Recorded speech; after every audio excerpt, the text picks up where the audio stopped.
നിങ്ങളുടെ favourite shows ഇനി ഒരിക്കലും മിസ്സാവില്ല. ഇപ്പോൾ C5-ലൂടെ കാണും നിങ്ങളുടെ ഫേവറേറ്റ് ഷോ തികച്ചും സൗജന്യമായി.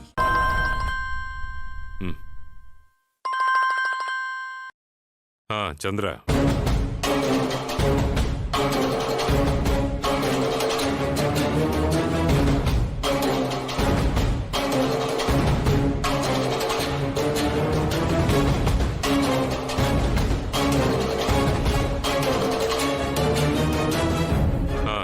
Okay sir. എന്താ ജഗൻ?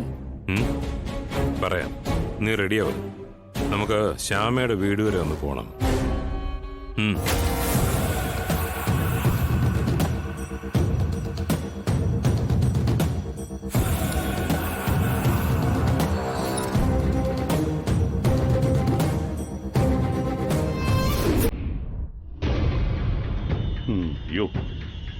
ഒരുപാട് നേരത്തെ ഇപ്പൊ ഇറങ്ങണോ? വേണം.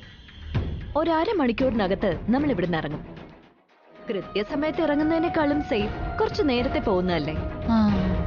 ഓഡിറ്റോറിയത്തിൽ എത്തിക്കഴിഞ്ഞാ പിന്നെ ആൾക്കാരുടെ നടുക്കല്ലേ, പ്രത്യേകിച്ചും നഗരമധ്യത്തിൽ.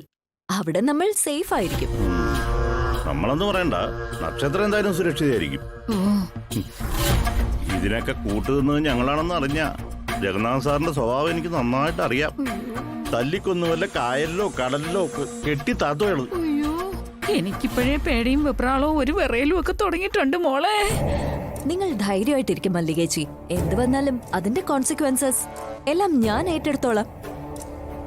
നിങ്ങൾ എന്നെ സഹായിച്ചുവെന്ന് ആരും അറിയില്ല. അതുപോരെ? അല്ല, അത് മാത്രം പോരാ, കാശിന്റെ കാര്യം അത് ഞാൻ ഏറ്റതല്ലേ. അഖിലുമായിട്ടുള്ള വിവാഹം നടന്നു കഴിഞ്ഞാൽ കോടീശ്വരിയാ ഞാൻ. കണക്കില്ലാത്ത സമ്പാദ്യത്തിന്റെ അധിപ. മല്ലികേച്ചി ആർത്തി പിടിക്കണ്ട. 2 പേർക്കും കൈ നിറച്ചും മനസ്സ് നിറച്ചും പണം തരും ഞാൻ. ഒരു കാര്യം ഏറ്റതാണെങ്കിൽ അത് പാലിച്ചിരിക്കും ഞാൻ. നിങ്ങൾക്ക് എന്നെ വിശ്വസിക്കാം. നക്ഷത്രയെ അപായപ്പെടുത്താൻ ശ്രമിക്കാതിരിക്കുവോ ഈ ജഗന്നാഥൻ? അയ്യോ, അത് നേരാണ് മോളെ.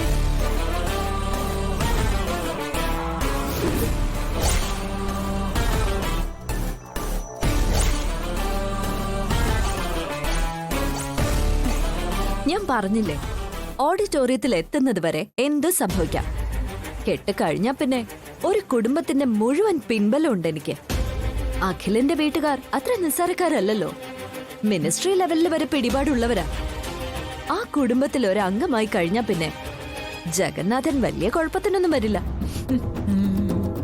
അഥവാ വന്നാൽ തന്നെ ഒരു സമാധാനപരമായ കോംപ്രമൈസിൽ ഒതുക്കാൻ പറ്റും. അതിന് അഖിലിന്റെ അച്ഛന് കഴിയും. അവര് ബിസിനസ് പാർട്ട്നേഴ്സാ. അത് ശരിയാ. ഓ, ഈ നക്ഷത്രയുടെ ബുദ്ധി പോയ പോക്കേ എനിക്ക് വയ്യ.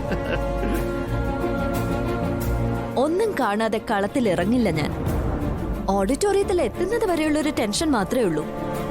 അത് കഴിഞ്ഞാ പിന്നെ ജഗന്നാഥന്റെ വിക്കറ്റ് എടുക്കുന്നത് ഈ ഞാനായിരിക്കും. ഡൗൺലോഡ് ചെയ്യൂ C5 ആപ്പ്. കാണൂ എല്ലാ എപ്പിസോഡുകളും സൗജന്യമായി.